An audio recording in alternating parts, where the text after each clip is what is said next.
एणे आपण मानक पाई दासकटिया बेला सांस्कृतिक कार्यक्रम आसी पहुंची आनंदर कथा या पर पुणी रामंकर कीर्तन सुनिबा तेम समस्ते जतिक समय हो भगवान का पाखरे ठीक सही तांकरी लीला सुनंतु तांकरी कीर्तन सुनंतु तांक निजको मन भीतर बही सही भगवान का समर्पण तांकरी पद पद्म रे निजको समर्पित कर दियंतु सर्वे भवन्तु सुखिनः सर्वे सन्तु निरामया सर्वे भद्राणि पश्यन्तु मा कश्चित् दुःखं भवेत् ओम शांति शांति शांति।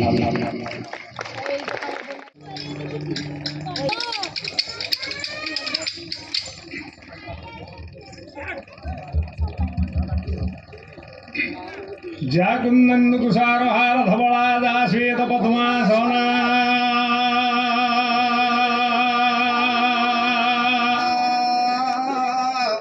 जा वीणा वरदन्न मंडित कर जा ब्रह्मा जुद संगोरा प्रभृति सदा वंदिता श्यामा पातु सरस्वती और भगवती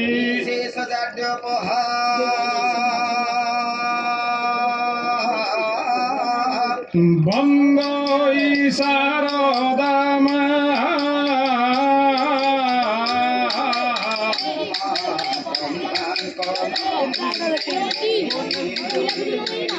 बंदो शारदा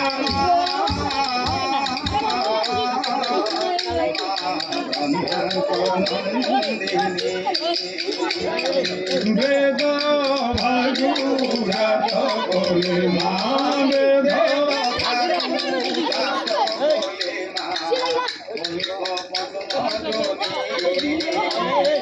बंदो शारदा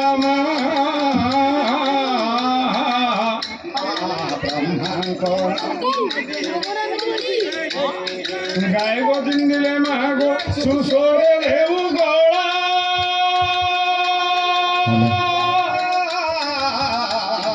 गाय गो दिंदिले मागो सुसोरे देव गोळा गायो को दिंदिले मागो गायो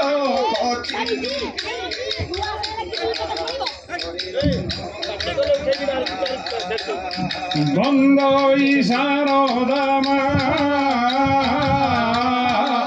माँ ब्रह्मा को नंदिनी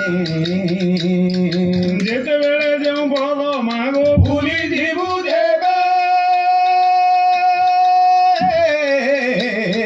जेते बेले जो बड़ मागो भूली जीवु देवे दया मोई कंठे बसी माँ दया मोई कंठे बसी माँ कही दे भूते बे बंदई शारदा माँ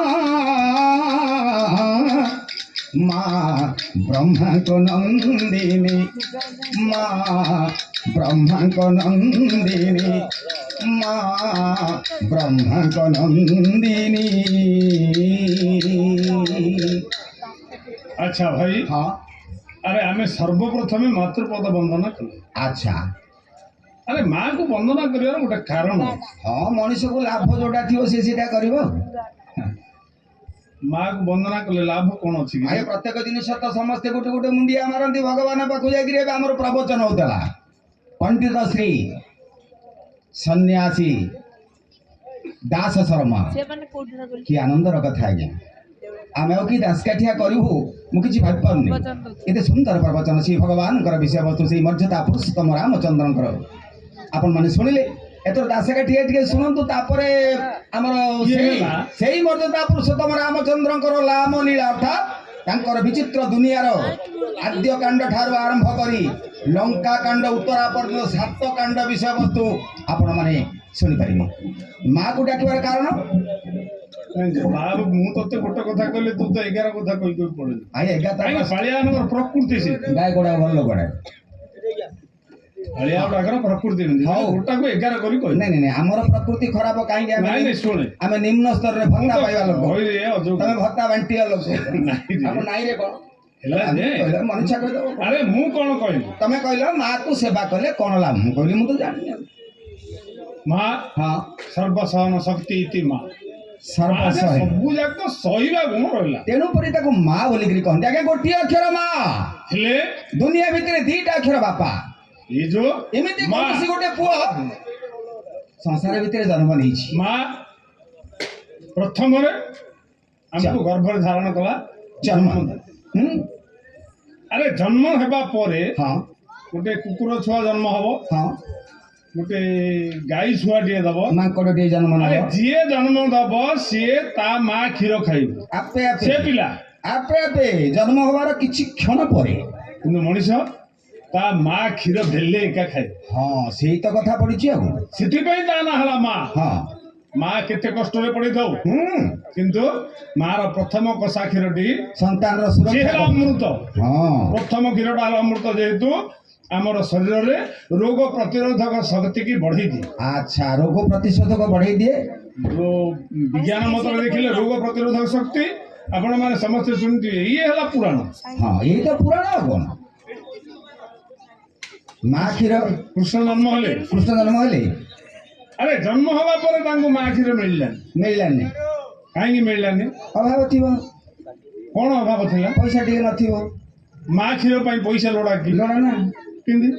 ହେ ବଜାରକୁ ଯାଇକି ଯଦି ଅମୁଲ ଟା ବାଟେ ତୋଠୁ ମୂର୍ଖ କିଏ ନାହିଁ କହୁଛୁ ଶୁଣେ, ସେଥିପାଇଁ କହିବାର ନାହିଁ। ହଉ ମା କ୍ଷୀର ପାଇଁ ପଇସା ଦରକାର ନାହିଁ। ନାଇଁ ମା କ୍ଷୀର ହଉଛି କାହିଁକି? ଅମୂଲ୍ୟ। ମା ମାତୃ ସ୍ତନ୍ୟପାନ ହେଲା ଅମୃତ। ହଁ। ମା ତାର ଆପେ ଆପେ ତାର ରକ୍ତକୁ ପାଣି କରି ସନ୍ତାନକୁ କ୍ଷୀର ବୋଲି ଜନ୍ମ ଦେଲା, ଜନ୍ମ ଦେବା ପରେ ତା କ୍ଷୀରକୁ ରକ୍ତ କରି ପାଣି କରି କ୍ଷୀର କରିକି ଦେଲା। ଦେଲା। ପ୍ରଥମ ହେଲା ମା କ୍ଷୀର। ହଁ ଆରେ ଯେତେବେଳେ ମା କ୍ଷୀର ଖାଇଲେ ପିଲାଟିଏ ବଡ ହେଲେ, ବଡ ଅତିରେ ଅତି ହେଲେ 5-7 ମାସ। 7 ମାସ 8 ମାସ ଭିତରେ। ହଁ କିନ୍ତୁ 8 ମାସ ପରେ ତାକୁ ଖାଦ୍ୟ ଦରକାର, ପେଟ ବଢିଲା। ହଁ ବଢିବ। ପେଟ ବଢିବା ପରେ ତାକୁ କଣ ଦରକାର? ଖାଦ୍ୟ ଦରକାର। ସେ ମା ଆଉ ଗୋଟିଏ ମା କୁ ମାଗିଲା। ଓ ଜନ୍ମ କରିବା ମା ପୁଣି ଗୋଟେ ମା କୁ କହିଲା ମା। ଆରେ ଯଦି ସେ ଗାଈଟି ହାଡି ଘରେ ଥାଉ, ମୁସଲମାନ ଘରେ ଥାଉ, ହଁ ଖ୍ରୀଷ୍ଟିଆନ ଘରେ ଥାଉ, ହଁ କୌଣସି ଛୋଟ ଜାତି ଘରେ ଥାଉ, ବ୍ରାହ୍ମଣ ଘରେ ଛୁଆଟି ଜନ୍ମ ହେଇଛି, ହଁ ସେ ବ୍ରାହ୍ମଣ ବୋଲି ମତେ ହଉଥିବ। ଆଚ୍ଛା କିନ୍ତୁ ହଁ ଏ ଯୋଉ ସେ ଗାଈଟା ଯଦି ଭଲ କ୍ଷୀର ଦଉଛି, ହଁ ତା ମା କହିବ ତା ଘରେ ଭଲ ଗାଈଟେ ଅଛି, ସେଇଟା ଆଣିଲେ ମୋ ପିଲା କ୍ଷୀର ଖାଇବ, ନହେଲେ ତା ଘରୁ କ୍ଷୀର ଆଣ। ହଁ ହେଲା। ମାର ଗୁରୁର କଥା ସୁମୁରି ସୁମୁରି କିଏ ରହଛ କହତ, କିଏ ଜାଣିଛ କହିଦିଅ ଭାଇ ଗୋଟେ ଅକ୍ଷରର ମହତ। ମା ମା ନା ଆରେ ମା, ଏଇ ମା। ସେଥିପାଇଁ ଆମେ ମାକୁ ଡାକିଛେ। ଆପଣମାନେ ସମସ୍ତେ ଜାଣିଛନ୍ତି, ଯେତେବେଳେ ପ୍ରହ୍ଲାଦର ଜନ୍ମ ହେଲା ସତ୍ୟ ଯୁଗରେ, ତାର ମା ହେଲା ସୁଧାଙ୍ଗନା। ମା ନା ହଉଛି ସୁଧାଙ୍ଗନା। କିନ୍ତୁ ସୁଧାଙ୍ଗନା ସୁତ ବୋଲି କିଏ ହେଲେ ବୋଇଲେନି, ନାଇଁ ନା, ପୁଅ ବୋଇଲେ। ମାର ନାଁ ନଥିଲା, ବାପାର ନାଁ ଥିଲା। କିନ୍ତୁ ଯେତେବେଳେ ହଁ ତୃତୀୟ ଯୁଗ ଆସିଲା, ସେତେବେଳେ ନାରଦଙ୍କୁ ଏ କଥାଟି ବାଧିଲା। ଓ ବ୍ରହ୍ମା ମାନସ ପୁତ୍ର ନାରଦ। ନାରଦ କହିଲେ ନାଇଁ, ନାଇଁ ମା ହଁ ପ୍ରଥମ ଶବ୍ଦଟି ରହିବାର ଅଛି। ଆଚ୍ଛା। ପରମ ବ୍ରହ୍ମ ମର୍ଯ୍ୟାଦା ପୁରୁଷୋତ୍ତମ ରାମଚନ୍ଦ୍ରଙ୍କର ନାଁ ରହିଲା ମା, ରାମ। କାହିଁକି? କୌଶଲ୍ୟା ନନ୍ଦନ ରାମ, କୌଶଲ୍ୟା ଶୋକଶଲ୍ୟା ଅପହରଣ ଚତୁର ପାଦ ପାଥ ଧୁଲ୍ୟା। ଜଧୁଲ୍ୟା ଏ ଯୋଉ ମା। ହଁ ଆରେ ଦ୍ୱାପର ଯୁଗ ଆସିଲା, ହଁ ଦେବକୀ ନନ୍ଦନ ସୌରୀ ଶ୍ରୀପତି ପୁରୁଷୋତ୍ତମ, ଦେବକୀ ନନ୍ଦନ ହଁ ଯଶୋଦା ଜୀବନ। ଯଶୋଦା ଜୀବନ। ଆରେ ମାଙ୍କର ନାଁ ପ୍ରଥମରେ ରହିଗଲା। ସତ। କିନ୍ତୁ ବର୍ତ୍ତମାନ ମାକୁ ଡାକିଲେ ବାପାକୁ ଡାକିବା ଡାକିବାକୁ ପଡିବ। ନିଶ୍ଚିତ। କାହିଁକି? ହଁ ବାପା ଦୁଇଟି ଅକ୍ଷର, ଦୁଇଟି ଅକ୍ଷର। ଆମେ ସମସ୍ତେ ଜାଣିଛେ। ହଁ। ବା ବୋଇଲେ ବାୟୁ, ପା ବୋଇଲେ ପାଣି। ଆଚ୍ଛା ଏ ବାୟୁ ଆଉ ପାଣିରେ ଜୀବନଟା ଅଛି, ସତ। ସତ। କିନ୍ତୁ ବାପା ଶବ୍ଦର ଅର୍ଥ ହେଲା ବା ବୋଇଲେ ବାଇଆ, ପା ବୋଇଲେ ପାଗଳ। ଆଜ୍ଞା ଆପଣ ମାନେ ଶୁଣୁଛନ୍ତି, ବାପା ମାର ନାଁ ସୁନ୍ଦର, ତା ସାଙ୍ଗରେ ନାଁଟା ଯୋଡି ହେଇଛି ବାପା, ସିଏ ବାଇଆ ଆଉ ପାଗଳ। ଆରେ ବାଇଆ ଆଉ ପାଗଳ। ଆଚ୍ଛା ଆଚ୍ଛା ଆପଣ ମାନେ ଭଲ ଏମିତି ପଚାରି ପାରିଲୁନି ମତେ। ହଁ, ସତ କେମିତି? କଥା କାହିଁ ଆସିବା ପାଇଁ? ନାଇଁ ନାଇଁ ହଉ କେମିତି ଭାଇ ବୁଦ୍ଧି ନା? ଦରକାର, ତା ପାଇଁ ବୁଦ୍ଧି ଦରକାର। ହଁ ହଉ କେମିତି? ବା ବୋଇଲେ ବାଇଆ, ବାଇଆ। ବାପା ହଉଛି ବାଇଆ ଆଉ ପାଗଳ। ହଁ ବିବାହ ହେଲା। ବିବାହ ହେଲା। ଆରେ ବିବାହ ପରେ ଏମିତି 4 ବର୍ଷ 5 ବର୍ଷ 7 ବର୍ଷ 10 ବର୍ଷ ଗଡିଗଲା, ସନ୍ତାନ ହେଲାନି। କୂଳ ଉଦ୍ଧାରଣ ପାଇଁ ଯୋଉ ସ୍ତ୍ରୀ ଟିକେ ଆଣିଥିଲା, ତାର ସନ୍ତାନ ହେଲାନି। ସନ୍ତାନ ଉତ୍ପତ୍ତି। ସେତେବେଳେ ବାପା ଭାଇଆ ହେଇଗଲା। କେମିତି ମୋ ପୁଅ ଝିଅଟିଏ ହବ, ସନ୍ତାନଟିଏ ହେଲେ କୂଳ ରକ୍ଷା କରିବ। କୂଳ ରକ୍ଷା କରିବ। ଏ କୂଳକୁ ରକ୍ଷା କରିବାକୁ ସନ୍ତାନ ନିହାତି ଦରକାର। ଆରେ ଏମିତି କିଛି ଦିନ ଅନ୍ତେ ସନ୍ତାନଟିଏ ଜନ୍ମ। ହଁ ପୁଅ ହଉ ଝିଅ ହଉ ଯାହାହେଲେ ଯାହାହେଲେ ହେଲା। ହଁ ସନ୍ତାନର ଅର୍ଥ ହଉଛି ପୁଅ ଝିଅ। ଜନ୍ମ ହେବା ପରେ ହଁ 15 ବର୍ଷ 16 ବର୍ଷ 17 ବର୍ଷ 18 ବର୍ଷ 20 ବର୍ଷ ହେଇଗଲା ପୁଅକୁ ପୁଅକୁ ହେଇଗଲା। 20 ବର୍ଷ ହେଇଗଲା ଝିଅକୁ ଝିଅକୁ। 24 ବର୍ଷ ହେଇଗଲା ପୁଅକୁ ହଁ କିନ୍ତୁ ବହୁଟିଏ ମିଳିଲା। ଝିଅକୁ ଜୁଇଁ ପୁଅ ମିଳିଲାନି କି ପୁଅକୁ ଆରେ ସେତେବେଳେ ଯୋଉ ପାଗଳ। ସିଏ ପାଗଳ ହେଲା। ଓ ବାଇଆର ଅର୍ଥ ହଉଛି ସନ୍ତାନ ହେଲାନି ବାଇଆ ହେଇଗଲା, ହେଇଯିବା ପରେ ପାଗଳ ହେଇଗଲା। କାହିଁକି ନା ପୁଅକୁ ବୋହୁ ମିଳିନି ଝିଅକୁ ଦେଇନି। ଏଣୁ ତା ନାଁ ହଉଛି ବାପା। ହଁ। ଏଣୁ ପ୍ରିୟ ବନ୍ଧୁଗଣ ଆରେ କହିବାର ତାତ୍ପର୍ଯ୍ୟ ଆମେ ସମସ୍ତେ ଯେ ଗୋଟିଏ। ଆମେ ସମସ୍ତଙ୍କ ପାଇଁ ଯିଏ ବାପା ହଁ। ସିଏ ଭାଇଆ ଆଉ ପାଗଳ। ଆମେ ସିନା ଜଣେ ଜଣେ ନିଜର ପରିବାର ପାଇଁ ଭାଇ ପାଗଳ, ଇଏ ସଚରାଚର ବ୍ରହ୍ମାଣ୍ଡ ଭିତରେ ବ୍ରହ୍ମାଣ୍ଡ ହର୍ତ୍ତା କର୍ତ୍ତା ଭାଗ୍ୟ ବିଧାତା ଜଣେ ହେଉଛନ୍ତି ଜଗନ୍ନାଥ। ମହାପ୍ରଭୁ ଜଗନ୍ନାଥ ସେ ସ୍ୱାମୀ। ଜଗନ୍ନାଥ ଯାହାର ଆଖି ପଡୁନି, ଯାହାର ଆଖି ପଡୁନି ଆପଣମାନେ ଜାଣିଥିବେ ସମସ୍ତେ ହଁ। ଜଗନ୍ନାଥଙ୍କର ଆଖି ଖୋଲା ରହିଲା। ସବୁବେଳେ। କାହିଁକି ଖୋଲା ରହିଲା? କାହିଁକି ଏ ଜନସମୁଦ୍ରକୁ ଦେଖିବା ପାଇଁ। ହଁ। କାହିଁକି କୋଉ ପୁଅକୁ ଜର ହବ? ଯଦି ଆମ ଘରେ ଗୋଟେ ପୁଅକୁ ଜର ହେଇଗଲା ରାତି ଆମକୁ ନିଦ ହବ ନାଇଁ।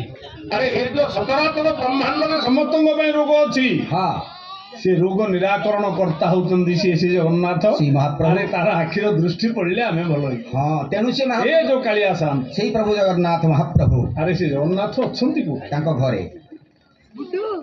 କାଳିଆ ବଡ ପ୍ରସ୍ତୁତି ଜ୍ଞାନୀ।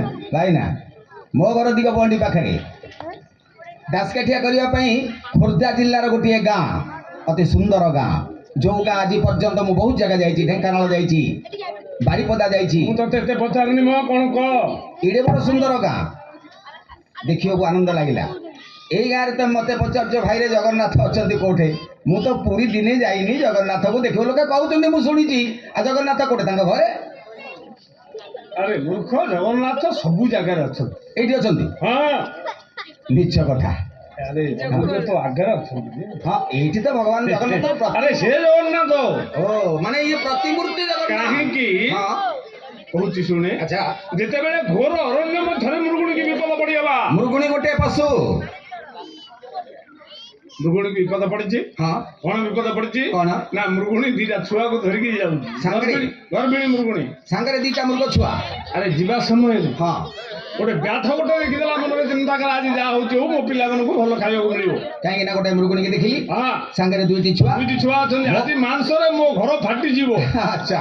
ଆରେ ଯେତେବେଳେ ଚିନ୍ତା କରିଛି ହୁଁ ସେତେବେଳେ ହୁଁ। ମୃଗୁଣୀ ଡାକୁଛି, ହେ ଭଗବାନ, ହେ ପ୍ରଭୁ, ହେ କୃଷ୍ଣ କରୁଣା ସିନ୍ଧୁ ଦୀନ ବନ୍ଧୁ ଜରାପଦେ ଗୋପୀକେ ଗୋପିକା କାନ୍ତ ରାଧା କାନ୍ତ ନମସ୍ତେ। ସମାନ ମହାପ୍ରଭୁ ମୋ ଜୀବନ ଯାଉଛି, ରକ୍ଷା କର। ରକ୍ଷା କର। ଆଗକୁ ଗଲେ ସବର ବିଧିବ ଦେଶର, ପଛକୁ ଗଲେ ପୋଡ଼ି ମରିବି ଅଗ୍ନିର, ଆନ ପାଶେ ଗଲେ ପଡ଼ିବି ଜାଲେ ଯାଇ, ଏଥେ ରହିଥିଲେ ସ୍ୱାନ ଧରିବେ ମୋଦେହି, ସଙ୍ଗତରେ ରହିଛନ୍ତି, ମୋ ବେନି କୁମର, ଗର୍ଭରେ ରହି ଅଛନ୍ତି। ବେନି ଶିଶୁ ମୋର, ହେ ଆରୋଗ୍ୟ ପତିତ ପାବନ, ହେ ପତିତ ପାବନ, ଏ ବିପଦ ଧରୁ ମୋତେ ରଖ ନାରାୟଣ, ରାମ ଗୋବିନ୍ଦ ରାମ। ମୃଗୁଣୀ କହିଲା, ମହାପ୍ରଭୁ ହଁ। ଯଦି ଆଗକୁ ଯିବି ଧନୁଷରୁ ଧରିଛି ଜଗିଛି ବ୍ୟାଧ, ମାରିବ ମରିବି। ଆଚ୍ଛା। ଯଦି ପଛକୁ ଯିବି ନିଆଁ ଲଗେଇ ଦେଇଛି, ନିଆଁରେ ପଡ଼ିଲେ ପୁଣି ମରିବି। ହଁ ଯଦି ଅନ୍ୟ ପାର୍ଶ୍ୱକୁ ଯିବି, ହଁ। ଜାଲ ବିଛେଇଛି, ଜାଲରେ ପଡ଼ିଲେ ମରିବି। ମରିବି। ଯଦି ରହିବି, କୁକୁର ମାନେ ମୋ ସହିତ ଖାଇବେ, ହଁ ମରିବି। ନିଶ୍ଚୟ। କିନ୍ତୁ ମୋର ମରଣକୁ ଭୟ ନାହିଁ। ବୁଢୀ ହେଇଗଲିଣି। ବୁଢୀ ହେଇଗଲିଣି, ଆଉ ମଣିଷ ଗୋଟେ ବୁଢା ମୋର ମରଣକୁ ଭୟ ନାହିଁ। କାହିଁକି? ଆପଣ ନିଜେ ଗୀତାରେ କହିଛନ୍ତି, ଗୀତାରେ ଜାତ ସହି ଧ୍ରୁବ ମୃତ୍ୟୁ, ମୃତ୍ୟୁ ଜାତ ସହି ଧ୍ରୁବ। ଶହୀଦ ଧ୍ରୁବମ୍ ଜନ୍ମ ହେଲେ ମରିବ, ମରିବ। ମଲେ ଜନ୍ମ ହବ। ପୁଣି ସେ ଗୀତାରେ ଏ ଲେଖିଲେ ଜୀବନ ହେଲା ହୁଁ। ପୁନରପି ଜନମମ୍ ପୁନରପି ମରଣମ୍ ପୁନରପି ଜନନୀ ଜଠରେ ଶୟନମ୍। ଏ ଜୀବନଟି ହେଲା ପୁନଃ ପୁନଃ। କିନ୍ତୁ ମୋର ଭୟ ନାହିଁ ମହାପ୍ରଭୁ, ନାଇଁ, କିନ୍ତୁ ଭୟ ଗୋଟିଏ କଥା।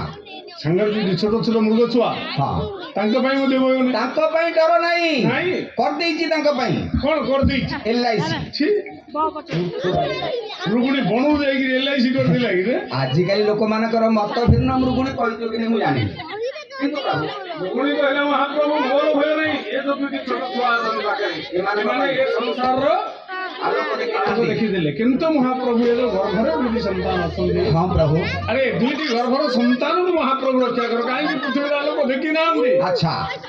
ଭଗବାନ ସେତେବେଳେ କଣ କଲେ? ବ୍ୟାଧ ବଧ କରି ହଁ। ତିରି ଗର୍ଭିଣୀ ଶିଶୁ ବୋଧ ଭାବଙ୍କ ମଧ୍ୟରେ ପ୍ରମାଦ, ଏ ତିନି ଯୋଜନ ଗୋରୋଇ आयुष थाऊ से मोरई आयुष अरे था स्त्री गर्भिणी शिशुबद्ध पापଙ୍କ ମଧ୍ୟରେ ପ୍ରମାଦ ଏଠି ନିଯୋଜନ କରଇ ଆୟୁଷ ଥାଉ ସେ ମରେଇ ବ୍ୟାଧ ବଦ୍ଧ ହେଲା व्याध बद्ध होला ମୃଗୁଣୀ ଉଦ୍ଧାର ହେଲା उद्धार ହେଇଗଲା ଆରେ ଯୋଉ ମୃଗୁଣୀକି ଉଦ୍ଧାର କରିଥିଲେ କାଳିଆ ସାନ୍ତ अच्छा ସେ କାଳିଆ ସାନ୍ତକୁ ବୋଧେ ଧ୍ୟାନ କରି हाँ ବିଷୟବସ୍ତୁ ଆରମ୍ଭ କରି अच्छा ଚକା डोळा काळिया ढका सुन हे ଚକା डोळा काळिया ढका सुन हे ବୋକା ହଜିରା ब्रज बकाचिरा ब्रज ବୋକା ହଜିରା ब्रज बकाचिरा ब्रज ବୋକା चिरा ब्रज कूल पाळिया